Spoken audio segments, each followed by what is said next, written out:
Shorthand, English, high speed, 150 words per minute, paper 1.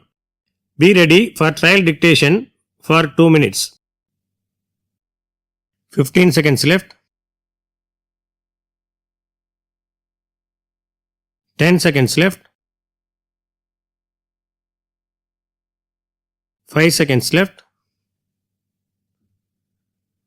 Begin. Ladies and gentlemen, I have great pleasure to address Indians here this morning in this beautiful country of Kuwait.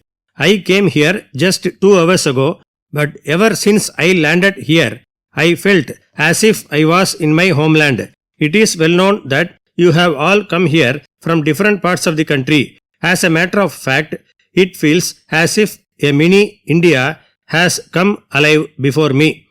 It is my duty to point out that I see people from all parts of our country here speaking different languages. I am aware that right now you are in a festive mood preparing for the new year. On this occasion, I extend my hearty wishes to all of you for all the festivals that are to come in the next few months. Friends, I would like to inform you that a Prime Minister from India is visiting this country for the first time in 40 years.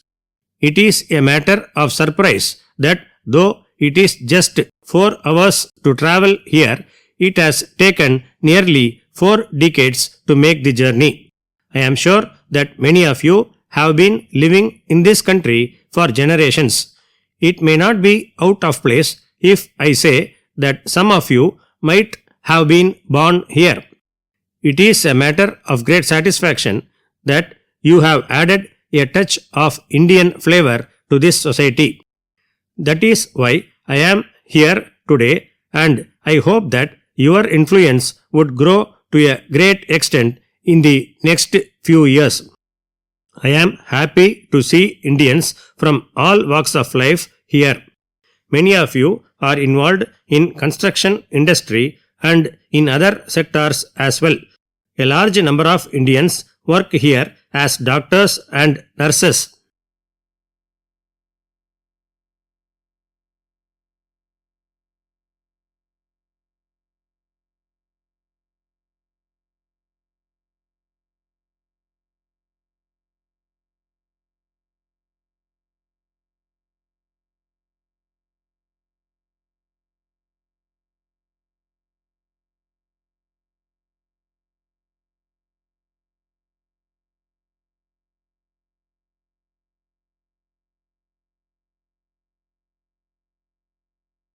Shorthand, English, high speed, 150 words per minute, paper 1.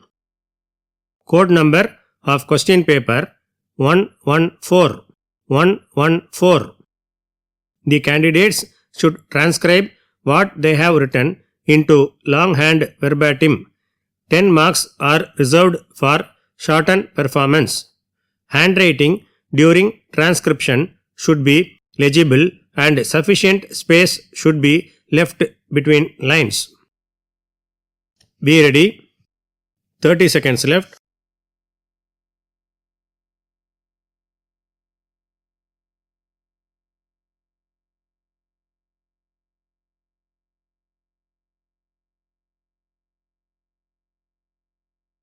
$15 seconds left. 10 seconds left. 5 seconds left. Begin. Dear officers of the Indian Administrative Service, I have great pleasure in addressing you this morning. I have no doubt that this is an important day in your life. As a matter of fact, your promotion and inclusion into the service is an achievement for each one of you in your life. I am aware that as officers of the state civil services, you have a long experience in dealing with the people of your state. I believe that your efforts all these years were based on priorities specific to your states. In the light of the above, your promotion to the Indian Administrative Service will give you a new direction. It is well known that your entry into All India service will make a big change in your role and mindset. In this connection, I would like to bring to your attention that till now you were active in the development of people at the grassroots level in your states. I am aware that you have dealt with issues that directly affected the local communities. I would like to state that even now you will be responsible for these issues. At the same time, your role and responsibilities will expand in terms of scope and range. As a matter of fact, you are no longer administrators of just a region. In other words, you have to follow new standards designed at the national level.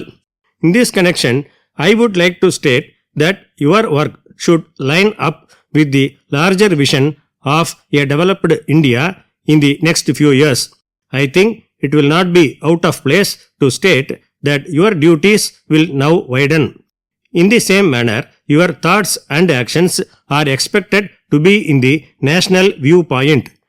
I hope and trust that having spent time here at the National Academy of Administration, you will be able to develop a national outlook and analyze your work with a new approach. As I have said, you have been administrators in your states for about 2 decades. I am sure that you should have gathered much experience. It is therefore necessary that you should apply that knowledge in your new role. I hope and trust that you can contribute in improving the standard of living of the people to a great extent in the years to come. On this occasion, I would like to state that your contribution in development should include people from all walks of life. You should ensure that the weaker sections of the society are not left behind in our march towards becoming a developed nation. Only when the poor people are able to get prosperity, we will be able to reach our goal of a welfare state. In this regard, the areas where I would like you to work are environment and climate change. You should be careful about the impact of your actions on nature. It is necessary for us to make our planet healthier for the benefit of the next generation. I am sure that you will be able to achieve success in this regard as soon as possible.